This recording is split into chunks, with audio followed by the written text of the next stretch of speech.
ओम गणेश हर हर महादेव।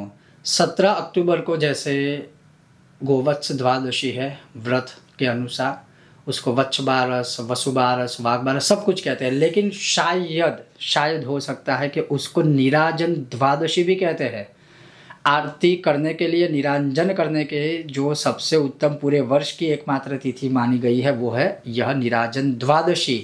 अब वो क्या है, क्या आपने इसको सुना था या इसका प्रयोग किया था, और क्या है? संक्षिप्त में बहुत सहज सरल है और महापुण्यों की प्राप्ति दिलाएगी। लेकिन करना क्या है, तो आज वह सुनाऊंगा, श्रवण करवाऊंगा। अगर आपको यह विषय वीडियो पसंद आए तो लाइक कीजिएगा, शेयर कीजिएगा, चैनल पर नए हो तो सब्सक्राइब कीजिएगा। किसी भी समय 17 अक्टूबर शुक्रवार को आपको करना क्या है कि कांसे के पात्र में या तो कटोरी लीजिए, छोटी कटोरी, बड़ी कटोरी या थाली लीजिए, जो भी आपको उचित लगे वो लीजिए।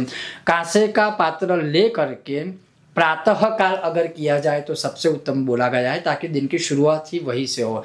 तो प्रातः काल स्नान आदि से निवृत्त होकर कांसे के आदि उज्ज्वल पात्र का भी शब्द प्रयोग किया है। तो उज्ज्वल पात्र में आप चांदी और तांबा भी ले सकते हो, अगर कांस्य पात्र ना मिले या ना हो तो आप वो लेकर के उसके अंदर थाली को थोड़ा सजाइए या कटोरी को सजाए, उसको टीका लगाइए चंदन या कुमकुम का, उसमें थोड़े से अक्षत और थोड़े से पुष्प डालिए, और साइड में जब हम निरांजन आरती कर लेने के बाद जो जल एक समर्पित करके प्रदक्षिणा करते हैं, उसके लिए किसी पात्र में जल भी रखिए। अब करना क्या है कि ब्राह्मण अपने जो भी कुल गुरु या ब्राह्मण देवता, आचार्य देवता है वह, उसके पश्चात गुरुजन, उसके पश्चात घर के माता पिता, बड़े बुजुर्ग और अश्व अर्थात घोड़े की आरती करनी चाहिए, निराजन करनी चाहिए। और यह निराजन द्वादशी, त्रयोदशी, चतुर्दशी, अमावस्या और संवत्सर का पहला दिन, विक्रम संवत का, ये 5 दिनों तक प्रतिदिन प्रातः काल अगर कोई भी मनुष्य इस प्रकार से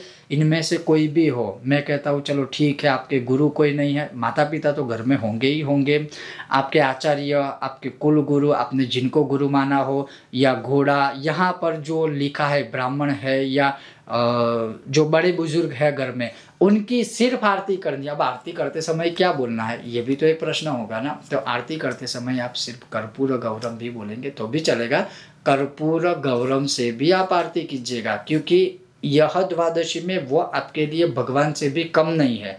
और गुरु हो, माता पिता हो, ब्राह्मण हो और यह अश्व हो, लिखा ही है शास्त्रों में, वो भी भगवान के ही स्थान के रूप में माने गए हैं। तो आप वह आरती कर सकते हो कर्पूर गौरम से, फिर उसकी प्रदक्षिणा आदि कीजिए, बस हो गया।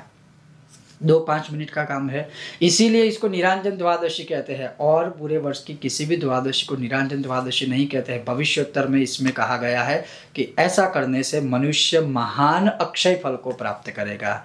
तो क्यों ना हम भी यह करें।